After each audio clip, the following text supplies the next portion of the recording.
إن الحمد لله نحمده ونستعينه ونستغفره ونعوذ بالله من شرور أنفسنا ومن سيئات أعمالنا من يهده الله فلا مضل له ومن يضلل فلا هادي له وأشهد أن لا إله إلا الله وحده لا شريك له وأشهد أن محمدا عبده ورسوله أما بعد அன்புள்ள சகோதரர்களே, இன்றைய ஜும்மா பிரசங்கத்திலே எமது ஆளுமையை பாதித்துக் கொண்டிருக்கக்கூடிய, இன்றைய உலகில் மிகைத்திருக்கக்கூடிய சினிமா ஏற்படுத்தும் தாக்கங்களை பற்றி ஒரு சில விஷயங்களை இந்த இடத்திலே சொல்லிக் கொள்ளலாம் என்று நினைக்கின்றேன். அன்புள்ள சகோதரர்களே, இந்த தலைப்பு சினிமா எப்படி ஹராமாகிறது, சினிமா எப்படி மார்க்கத்துக்கு முரண்படுகிறது, அதிலே உள்ள ஆபாசங்கள் இவைகளெல்லாம் எப்படி ஒரு மனிதனை பாதிக்கிறது என்பதை பற்றி அல்ல. சினிமா ஹராம் என்பதில் மார்க்கத்துடைய அடிப்படையை புரிந்த எவருக்கும் சந்தேகம் இருக்க முடியாது. சினிமாவை ஹலால் என்று சொல்கின்றவர்களுக்கு மார்க்க அடிப்படை தெரியாது என்பதிலும் சந்தேகம் இருக்க முடியாது. எனவே அதை பற்றி இந்த இடத்திலே நான் என்ன செய்யவில்லை, பேச வரவில்லை. மாற்றமாக இது எப்படி எமது வாழ்க்கையை என்ன செய்கிறது, பாதிக்கிறது, என்னென்ன கோணத்திலெல்லாம் பாதிக்கிறது என்பதை எம்மில் அதிகமானவர்கள் புரிந்து கொள்ளவில்லை என்பதனால் இந்த இடத்திலே அவைகளை கொஞ்சமாக சுட்டிக்காட்டலாம் அப்படி என்று நான் நினைக்கின்றேன். அன்புள்ள சகோதரர்களே, இந்த சினிமாவை பொறுத்தவரைக்கும் இந்த சமுதாயத்தை எந்த வகையிலெல்லாம் பாதிக்கிறது என்பதில் மிக பிரதானமான, மிக முக்கியமான ஒரு அம்சமே என்னவென்று சொன்னால் நேரம். ஒரு மனிதனுடைய காலம், நேரம் என்பதை எப்படி அது எடுத்துக்கொள்கிறது, எப்படி அது ஈர்த்துக் கொள்கிறது, எந்த அளவில் மனிதன் அதிலே கொஞ்சம் கொஞ்சம் கொஞ்சமாக உள்வாங்கப்படுகிறான், அதன் பின்னால் பிரயோஜனமான நேரங்களை எப்படியெல்லாம் அவன் அதற்காக செலவழிக்கிறான் என்பதை நீங்கள் யோசித்து பார்ப்பீர்கள் என்று சொன்னால் மிக ஆச்சரியப்படக்கூடிய அளவில் மக்கள் பெரும்பாலான நேரங்களை, அதாவது அவர்களாக நிர்பந்திக்கப்பட்டு இந்த சமுதாயத்திலே செய்கின்ற வேலைகளை தவிர மற்ற எல்லா நேரங்களையும் சினிமாவுக்கு ஒதுக்குவதை என்ன செய்யலாம், பார்க்கலாம். நிர்பந்திக்கப்பட்டு இந்த சமுதாயத்துக்கு ஒதுக்கின்ற நேரம் என்றா என்ன, தொழில் செஞ்சே ஆகணும், தொழில் செய்தே ஆக வேண்டும். தொழில் ஸ்தாபனங்களில் அங்க வேலை செய்யற இடங்கள்லையும் சினிமா பார்க்க சந்தர்ப்பம் கிடைத்தா பார்ப்பார்கள். அதனால சில இடங்கள்ல நல்ல குவாலிட்டி உள்ள சில, அதாவது கம்பெனிஸ்ல என்ன செஞ்சிட்டாங்கன்னா உள்ளூர் கொண்டு போகக்கூடாது, உள்ளே கொண்டு போகக்கூடாது, அல்லது இன்டர்நெட்டை என்ன செய்யக்கூடாது, உபயோகப்படுத்தக்கூடாது, சோசியல் மீடியாக்களை என்ன செய்யக்கூடாது, உபயோகப்படுத்தக்கூடாது சட்டம் போட்டுறான். அப்படின்னா என்ன, அவ்வளோ கிரேடான இடத்திலையும் இந்த மாதிரியான வேலை என்ன செய்வார்கள், பார்ப்பார்கள் என்பதை அவர்கள் புரிந்ததனால் அந்த இடங்கள் எல்லாம் என்ன செய்யறாங்க, அந்த சட்டங்கள் எல்லாம் போட்டு வைத்திருக்கிறார்கள். இந்த மாதிரி நிர்பந்திக்கப்படுகின்ற நேரங்களில் தவிர மற்றவர்கள் இயல்பாகவே எங்கே போய்விடுகிறார்கள் அப்படி என்று பார்த்தீங்கன்னு சொன்னால் சினிமாவுக்கு போய்விடுவதை பார்க்கிறோம். ஒன்றில் சினிமாவுக்கு போறது, சினிமாவை பார்க்காதவர்கள் அடுத்த ஸ்டெப்புக்கு எதுக்கு வருவாங்கன்னா நகைச்சுவை, அதையும் பார்க்காதவர்களுக்கு மீம்ஸ். இப்ப புதுசு என்ன, மீம்ஸ், அதை பார்த்து ரசிச்சா பிரச்சனை இல்லை அப்படி என்ற இடத்துக்கு கொண்டு வந்து எப்படியோ ஒரு ஓரத்திலாவது சினிமாவோடு ஒரு தொடர்பு இருக்கக்கூடிய ஒரு மீடியா கலாச்சாரத்தில் நாம் என்ன செய்கிறோம், வாழ்ந்து கொண்டிருக்கிறோம். எல்லா வகையிலும் இது எங்களை நேரத்தை வீணடிக்கக்கூடிய ஒரு சூழ்நிலையை நாம் என்ன செய்கிறோம், பார்க்கிறோம். ஒரு மனித வாழ்க்கையை எடுத்து பார்த்தீர்கள் என்று சொன்னால் டோட்டலாகவே அவன் வாழுகின்ற வாழ்க்கை ஒரு 5 லட்சம் மணித்தியாலம் தான். அவர்ஸ்ல எடுத்து பார்த்தீங்கன்னு சொன்னா வருஷத்துல 60 தான் கொஞ்சம் பொறுமையா இருந்துட்டு. மணித்தியாலத்துல எடுத்து பார்த்தீங்கன்னு சொன்னால் 5 லட்சம் மணித்தியாலங்கள் தான் அவன் வாழ்றான். இதுலயும் தூங்கி மத்த விஷயங்கள் எல்லாம் விட்டு நீங்க பாத்தீங்க என்று சொன்னால் மனிதனுடைய கால அளவு வந்து மணித்தியாலங்கள் எடுத்து பாத்தீங்கன்னா மிக மிக மிக குறைவு. நாட்கள் எல்லாம் எடுத்து பாத்தீங்க என்று சொன்னால் மனிதன் வந்து நினைத்து பார்க்க முடியாத அளவுல ஆயிரக்கணக்கில் தான் அந்த வருடம் என்ன செய்து அவனுடைய நாட்கள் கணக்கெடுக்கப்படுகிறது. இப்படி இருக்கக்கூடிய விஷயங்களில் மனிதன் தூங்குவதற்கும் மற்ற விஷயங்களுக்கும் செலவழித்து விட்டு எஞ்சுகின்ற காலத்தை பார்த்தால் ஒரு 10 வருடமோ 15 வருடமோ தான் விழித்து வாழக்கூடிய வருடம். அந்த 10 வருடமோ 15 வருடமோ வாழக்கூடிய விஷயத்தில் குடும்பத்துக்கும் மற்ற விஷயங்களுக்கும் ஒதுக்கிவிட்டால் இருக்கக்கூடிய ஒரு 5 வருஷம் தான் மனித இபாதத்து செய்ய போறான். ஒரு 5 வருடங்கள் தான் இபாதத்து செய்ய போறான், சமுதாயத்துக்கு நல்ல வேலை செய்ய போறான். இது டோட்டல் கணக்கு. 60 வருடத்துக்குரிய ஒரு திட்டம் போட்டீங்கன்னு சொன்னால் டோட்டல் கணக்குடைய எங்களுடைய வணக்க வழிபாடுகள் எல்லாம் ஒரு 6 வருடமோ 5 வருடமோ தான் என்ன செய்கிற போது வணக்க வழிபாடு, சமூக சேவை, சமூகத்துக்கு சேர நன்மை எல்லாமே சேர்த்து ஒரு 5 வருடமோ ஒரு 6 வருடமோ வரப்போறது. ஆனால் அந்த நேரங்களை எல்லாம் பெருவாரியாக இந்த சினிமா என்ன செய்கிறது, எடுத்துக்கொள்கிறது. 1 மணித்தியாலம் தானே இன்றைக்கு, 1.5 மணி நேரம் தானே இன்றைக்கு, அப்படி என்று நம்ம நினைப்பதன் ஊடாக டோட்டல் வாழ்க்கையில் அந்த நேரங்களை என்ன செய்கிறது, அவைகள் எடுத்துக்கொள்வதை நாங்கள் என்ன செய்கிறோம், பார்க்கிறோம். இதுவும் ஓய்வு என்று வந்து விட்டால், வெள்ளி சனி எந்த புரோகிராமும் இல்லை, எந்த இதுவும் இல்லை அப்படி என்று வந்து விட்டால் என்ன செய்து விடுகிறார்கள் என்று சொன்னால், மார்க்கத்தோடு உள்ளவர்களும் கூட எதுவுமே இல்லை, நமக்கு இன்றைக்கு வேலை கீழே எதுவுமே இல்லை என்று சொன்னால் பார்த்துருவோம். அப்படி என்று சொல்லி என்ன முழுமையாகவே டோட்டல் 2 நாட்களையும் 3 நாட்களையும் சினிமாவில் கலைக்கக்கூடிய இளைஞர்கள், வயது வித்தியாசம் இல்லாம முதியவர்கள் என்று எம் சமுதாயத்திலே நேரத்தை அது அப்படியே உள்வாங்கிக் கொண்டிருப்பதை பார்க்கிறோம். சரி, நேரத்தை உள்வாங்குதே, இதனால என்ன பெருசா கிடைக்குதுன்னு பாத்தீங்கன்னு சொன்னால், ஒன்றில் நல்லா அழுதுட்டு வெளியே வாரது அல்லது நல்லா சிரிச்சிட்டு வெளியே வாரது சம்பந்தமே இல்லாதவங்களுக்கு. ஒன்றில் நல்லா அழுது விட்டு வெளியே வருது அல்லது நல்லா சிரிச்சிட்டு வெளியே வர்றது. ஏன் அழுதும் நமக்கே தெரியாது, ஏன் சிரிச்சோம் நமக்கு தெரியாது, யாருக்காக அழுதும் நமக்கு தெரியாது. ஆனால் டோட்டலாக அவ்வளவு செய்து விட்டு வெளியே வந்து விடுகிறோம். இப்படிப்பட்ட ஒரு நிலையை இன்றைக்கு இந்த சினிமா உருவாக்கி இருக்கிறது. ஆனா இதை பற்றி யாருமே நான் என்னையே ஏமாற்றிக் கொள்கிறேனே என்று நினைப்பதில்லை, நான் என்னையே இவ்வளவு கேவலமான இடத்திலே வைத்திருக்கிறேனே என்று நினைப்பதில்லை, நான் இப்படிப்பட்ட ஒரு சூழ்நிலையில் அதை உள்வாங்கப்பட்டிருக்கிறேனே என்று நினைப்பது இல்லை. சர்வ சாதாரணமாக இதை உபயோகிப்பதை நாம் என்ன செய்கிறோம், பார்க்கிறோம்.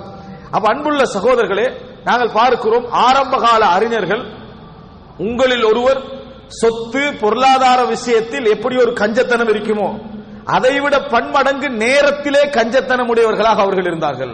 பணத்தை கேட்டா கூட கொடுத்துருவாங்க. 1 மணி நேரம் உங்களோட பேசணும் அப்படின்னு சொன்னா ஒரு 10 என்னது திர்ஹம் தானே போயிடுறீங்களான்னு சொல்ற லெவல் அவர்கள் இருந்தார்கள். இந்த 1 மணி தியாலத்தை நீங்க எடுக்கிறதை விட உங்களுக்கு 10 திர்ஹம் நான் என்ன செஞ்சிடறேன், தந்துடுறேன், நீங்க போயிடுறீங்களா, 1 மணி நேரம் எனக்கு தேவை என்ற நினைப்பில் அவர்கள் இருந்தார்கள். இன்றைக்கு இவர்கள் எப்படி இருக்கிறார்கள் என்று சொன்னால், கோடான கோடி கொடுத்து அந்த நேரத்தை என்ன செய்கிறார்கள், வீணடித்துக் கொண்டிருக்கக்கூடிய நிலையில் இருக்கிறார்கள் என்பதை யாரும் உணர்வதில்லை. இதற்கு ஒரு மிக பிரதானமான காரணம் என்ன அப்படின்னு நீங்க கேட்டீங்கன்னு சொன்னால், இதுதான் மிக முக்கியம். இது 2வது அம்சம், துனுவுல் ஹிம்மா, கேவலமான இலட்சியங்கள். அதாவது தன்னை பற்றிய உயர்ந்த எந்த மரியாதையும் இல்லை, தன்னை பற்றி உயர்ந்த எந்த மரியாதையும் இல்லை. அன்புள்ள சகோதரர்களே, இந்த தன்னை பற்றிய உயர்ந்த எந்த மரியாதையும் யாரிடத்தில் இல்லையோ அவர் இந்த மாதிரி வேலை இல்லை, இதைவிட கேவலமான வேலை செய்யக்கூட அவர் என்ன செய்ய மாட்டாரு, கணக்கில் எடுக்க மாட்டார். ஏன், அவர் என்ன நினைக்கிறாருன்னா, நான் ஒரு என்ன உழைக்கக்கூடிய ஒரு மெஷின், குடும்பத்துக்கு இவ்வளவுதான் நம்மளோட வேலை, இந்த வேலையை முடிச்சுன்னா நம்மளுக்கு வேற என்ன வேலை இருக்குது, வேற வேலை இல்லை. இதுதான் உயர்ந்த லட்சியம். அவருடைய ஆக உயர்ந்த லட்சியம் எது, குடும்பத்துக்கு சம்பாதித்து கொடுத்து விட்டு தேவைகளை பூர்த்தி செய்வது. இதுதான் அவர்கள் வைத்திருக்கக்கூடிய ஆக பெரிய லட்சியம். அதுக்கு அடுத்தது, எவனெல்லாம் இந்த லட்சியத்துக்கு மேல இருக்கிறானோ அவனெல்லாம் விமர்சிச்சு தெரியுது. வேற என்ன செய்யறாங்க, அரசியல்வாதிகளை, தலைவர்களை, அப்படி பெரிய பெரியவங்களை விமர்சிக்கிறேன், இவருக்கு இவ்வளவுதான் லெவல், இதுக்கு அடுத்த எல்லை என்ன செய்ய முடியாது, தாண்ட முடியாது. துனுவுல் ஹிம்மா. உலுவுல் ஹிம்மாண்டா என்ன தெரியுமா, ஒரு மனிதன் இந்த லெவல்ல எல்லாம் நான் இருக்க கூடாது, எனக்கு பெரிய ஒரு லெவல் தேவை, அதுக்கு பேர் வச்சுக்க பெருமை என்று. அதுக்கு என்ன பேர் வச்சுக்கிறது, பெருமை அப்படின்னு பேர் வச்சுக்கிறது. அன்புள்ள சகோதரர்களை, ஒரு மனிதன் தான் மிகப்பெரிய உயர்ந்த இடத்துல இருக்க, இந்த மாதிரி விஷயத்துல நான் ஈடுபடக்கூடாது, எனக்கென்று நிறைய வேலைகள் உண்டு, எனக்கென்று நிறைய லட்சியங்கள் உண்டு, பொறுப்புகள் உண்டு என்று ஒரு மனிதன் தன்னை ஈடுபடுத்திக் கொள்வதில் தான் உலுவுல் ஹிம்மா இருக்கிறது. முஆவியா ரலியல்லாஹு அன்ஹு அவர்களை பற்றி, அவர்கள் எப்படிப்பட்டவராக அவர் வருவார், எப்படிப்பட்டவர் இருக்கும் என்று ஆசிரியர்கிட்ட கேட்கப்படுகிறது. அவர் தாய் கேட்கிறார்.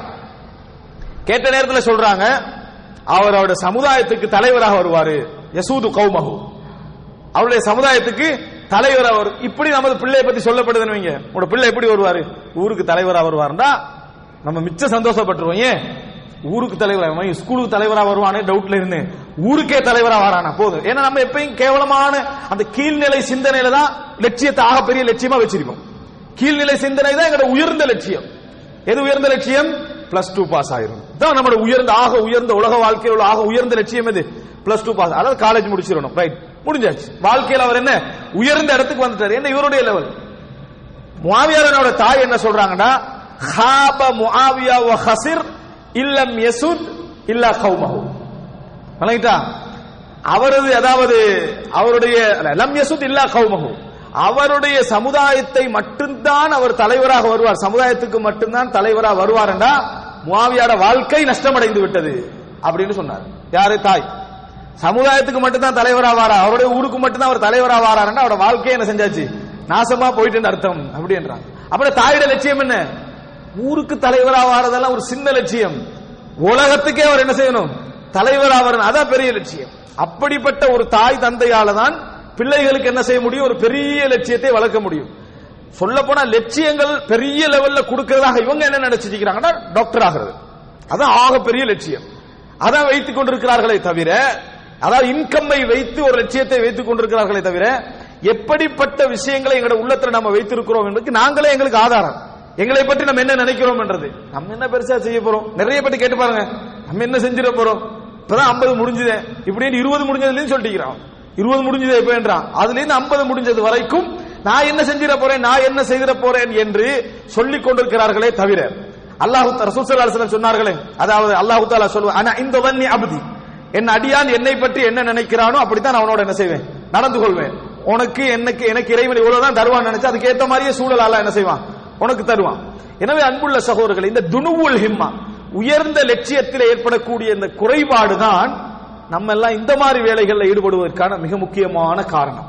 அன்புள்ள சகோதரர்களே, நேரங்களை சர்வசாதாரணமாக வீணா, நமக்கு ஓய்வு கிடைச்சிட்டாலேயே நமக்கு வேற ஒண்ணுமே இல்லை அப்படி என்ற இடத்திற்கு வருவதுதான் மிக முக்கியமான. இத ரசூலுல்லாஹ் இன்னொரு செய்தியில சொன்னாங்க, நிஅமதானி மக்பூனுன் ஃபீஹிமா கஸீரும் மினன் நாஸ், அதிகமான மனிதர்கள் அதுல நஷ்டவாளியாக குறை செய்தவர்களாகவே இருக்கிறார்கள்.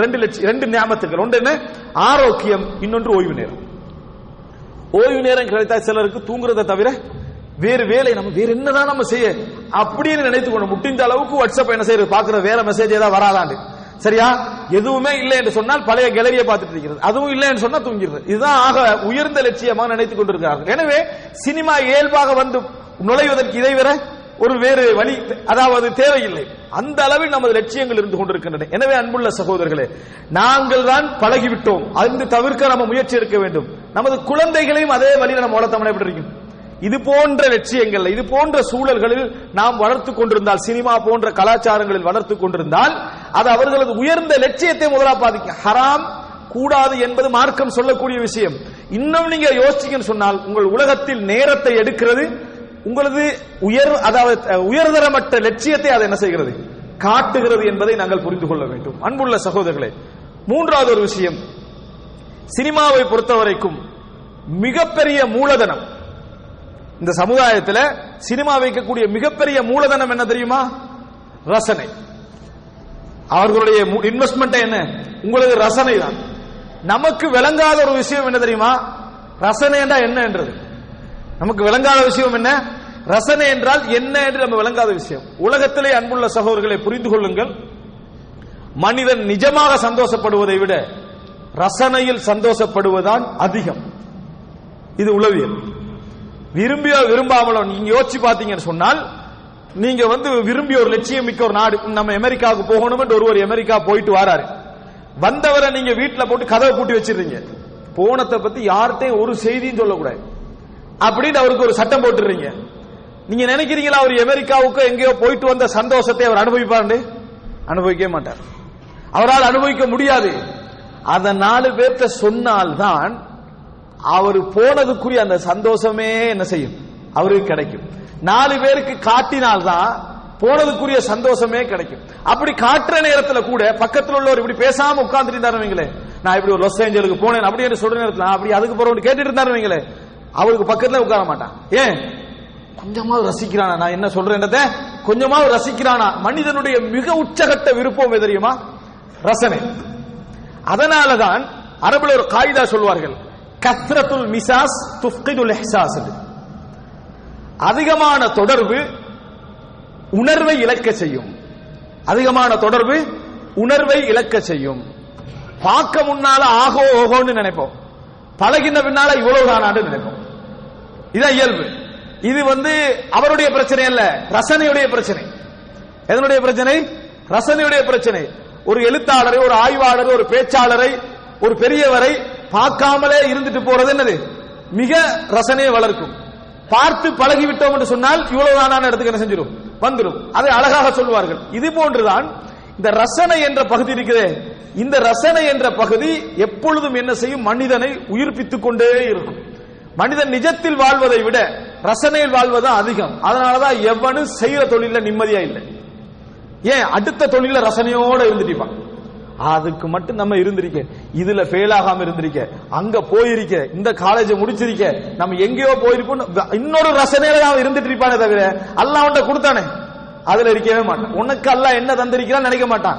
இதை அல்லாஹ் தந்திருந்தால் நான் எப்படி இருந்திருப்பேன் தெரியுமான்றத நிறைய பேர் வாழ்ந்துட்டு இருக்கிறாங்க.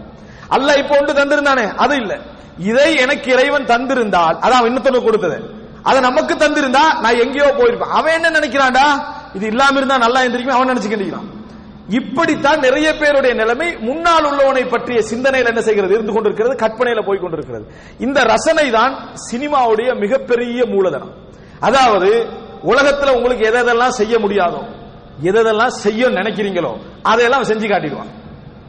எதெல்லாம் உங்களுக்கு செய்ய முடியாதோ, எதெல்லாம் செய்ய நினைக்கிறீங்களோ அதையெல்லாம் உங்களுக்கு என்ன செஞ்சிருவான்? செய்து காட்டிடுவான். நீங்களும் சந்தோஷமா என்ன செஞ்சிருவீங்க? செஞ்சிட்டான் அப்படின்னு சந்தோஷமா வெளியே வந்துருவீங்களே தவிர வேறு எதனையும் சினிமாவால் என்ன செய்ய முடியாது? உங்களுக்கு தர முடியாது. அப்படி இல்லாத எந்த சினிமா வெற்றி பெற முடியாது. அப்படி இல்லாத எந்த சினிமாவும் ரியலாக ஏதாவது ஒன்றை செஞ்சு காட்டினானுவீங்களே, அந்த சினிமா அடுத்த செகண்டோட என்ன செஞ்சிருவாங்க? இழுத்து மூடிடுவாங்க. எதையாவது ஒன்று நீங்கள் ரசிக்கின்ற அமைப்பில் உங்கள் வாழ்க்கையில ஒத்தனை கொல்லணும், அது போல ஒன்று அந்த சினிமால காட்டினான்னா அவனை கொலை செய்யப்படுறான்னா சந்தோஷமா வெளியே வருவீங்க. உங்க வாழ்க்கையில ஒருவனை வந்து என்ன செய்யணும்? பழி வாங்கணும், பழி வாங்க இயலாது, அது மாதிரி ஒன்று சினிமா காட்டிச்சுவீங்களே, சந்தோஷமா பார்த்துட்டு என்னது சரியான செய்திதான் அப்படி என்று சொல்லி வெளியே வருவோம். இதைத்தான் மூலதனமாக வைத்துக் கொண்டு எங்கள் வாழ்க்கையெல்லாம் என்ன செய்யுது? அந்த ரசனை இன்வெஸ்ட் பண்ணிக்கொண்டு போய்கொண்டிருக்கிறது. அன்புள்ள சகோதரர்களே, ஒரு சிறந்த தலைவர் உருவாக வேண்டும் என்றால் அளவான ரசனையால் மட்டும்தான் உருவாக முடியும். அதிகமான ரசனையாலோ அதிகமான அனுதாபத்தாலோ ஒரு தலைவரை உருவாக்க முடியாது, கவர முடியும். நல்ல முறையில் புரிந்து கொள்ளுங்கள். அளவுக்கு அதிகமான அனுதாபம், அளவுக்கு அதிகமான ரசனை சிறந்த தலைவரை உருவாக்காது, கவர்ச்சி உருவாக்கும். எதை உருவாக்கும்? கவர்ச்சி உருவாக்கும். கவர்ச்சிയുടെ பேரில் அவரை தலைவராக்கினீங்கன்னா நீங்க நாசமா போயிருவீங்க. அவ்வளவுதான். இன்றைக்கு பொதுவாக நம்ம அரசியல் தலைவர்கள் பார்க்க ரசனையில உருவாக்கப்பட்டவர்கள் தான், உண்மையான தலைவர்கள் அல்ல. எதுல உருவாக்கப்பட்டவர்கள்? எங்களது ரசனையை இன்வெஸ்ட் பண்ணி உருவாக்கப்பட்ட தலைவர்கள். அதனால நம்ம வாழ்க்கை என்ன செய்யுதுன்னா அப்படியே எங்கேயோ என்ன செய்யுது? போய்கொண்டிருக்கிற ரசனையை இன்வெஸ்ட் பண்றது. அதிகமான அனுதாபம், அதிகமான ரசனை. அதிகமான அனுதாபம்னா என்ன? நீங்க வண்டியில போய்கிட்டு இருக்கிறீங்க, ரோட்ல ஒரு பிச்சை எடுக்கிறவர் காண்றீங்க, மனசெல்லாம் கவலைப்படுது, பிச்சை வாழ்க்கை எப்படி இருந்திருக்கும் ஒரு சைட்ல உட்கார்ந்து அரை மணி நேரத்துக்கு யோசிக்கிறீங்க. ஆரம்பத்துல தாய் பெற்றெடுத்திருப்பா இவனை, யாரு? அந்த பிச்சைக்காரனை. அதுக்கு புரியும் எப்படி இதாயிருப்பான், அது நடந்திருக்கு, இது இப்படி நீங்க அரை மணி நேரம் உலகத்துல காண்ற எல்லா கவலைகளுக்கும் நீங்க ஒரு ரசனையை கூட அதை யோசிச்சு அனுதாபப்பட்டுக்கண்டே இருந்தீங்கன்னா நீங்க தலைவராகவே முடியாது. நீங்க இதனூடாக என்ன நினைக்கிறீங்கன்னு சொன்னால், அல்லாஹ் காட்டாத ஒரு கருணை என்ன செய்ய போறீங்க? காட்ட போறீங்க. இறைவன் காட்டாத ஒரு கருணை காட்ட போறீங்க. அந்த இடத்துல இயல்பாகவே நாங்கள் நடந்து கொள்ள வேண்டிய முறை என்ன அப்படின்னு நீங்க பாத்தீங்கன்னு சொன்னால், இயல்பாகவே நடந்து கொள்ள வேண்டிய முறை என்னன்னு பாத்தீங்கன்னா, இறைவன் எங்களுக்கு என்ன கடமை வச்சுக்கிறான்? வம்மசாயில ஃபலா தன்க, கேட்பவரை விரட்டாது. பணம் இருக்குது, தேவை இருக்குது, கொடுத்தோம் போயிட்டே இருக்கணும். அதை விட்டு விட்டு அந்த ரசனையோட ஃபீலிங்லையோட தொடர்பு இருந்தீங்கன்னு சொன்னா நீங்க சினிமா பார்ப்பீங்க, அதை ரசிப்பீங்க, அந்த கிளிப்புகளை பார்ப்பீங்க, அந்த கவலையை காற்றத்தை உள்வாங்குவீங்க. காலம் உள்ள அதுல என்ன செய்யும்? போய்கொண்டிருக்கும். இது நிச்சயமாக உங்களை ஒரு சிறந்த தலைவராக என்ன செய்ய முடியாது? உருவாக்க முடியாது. எது கடமையோ எது தேவையோ அதை மட்டும் செய்துவிட்டு உள்ளத்தை அதோட என்ன செஞ்சிடணும்? நிறுத்தி கொண்டு போய்விட வேண்டுமே தவிர அனுதாபம், அளவுக்கு மீறிய அனுதாபம் என்ன செய்யும்? ஒரு மனிதனை என்ன செய்யும்? பாதிக்கும் என்பதை பார்க்கிறோம். அன்புள்ள சகோதரர்களே, அளவுக்கு மீறிய ரசனையும் மனிதனுடைய வாழ்க்கையை என்ன செய்யும்? பாதிக்கும். அதிகமாக ரசிக்கக்கூடிய தன்மைதான் பாடல். இந்த பாடல், நடனங்கள், நாடகங்கள், சினிமாக்கள், உணர்வுபூர்வமான இந்த உரைகள், இது போன்றவைகள் எல்லாம் நீங்க உள்வாங்கி வளர்ந்தீங்கன்னு வைங்களேன், நல்ல தலைவரை உருவாக்க முடியாது. இதெல்லாம் ஒரு காலத்துல பாத்தீங்கன்னா அரபு உலகத்துல இந்த விஷயங்கள், இந்த பாடல்கள், ஆடல்கள், நாட்டியங்கள், நாடகங்கள் எல்லாம் பெண்களோடு சம்பந்தப்பட்டது. ஒரு காலத்துல பாத்தீங்கன்னு சொன்னால் பெண்களோடு சம்பந்தப்பட்டது. இந்த பெண்களோடு உதாரணமா தப்லா அடிக்கலாம், சலங்கை இல்லாத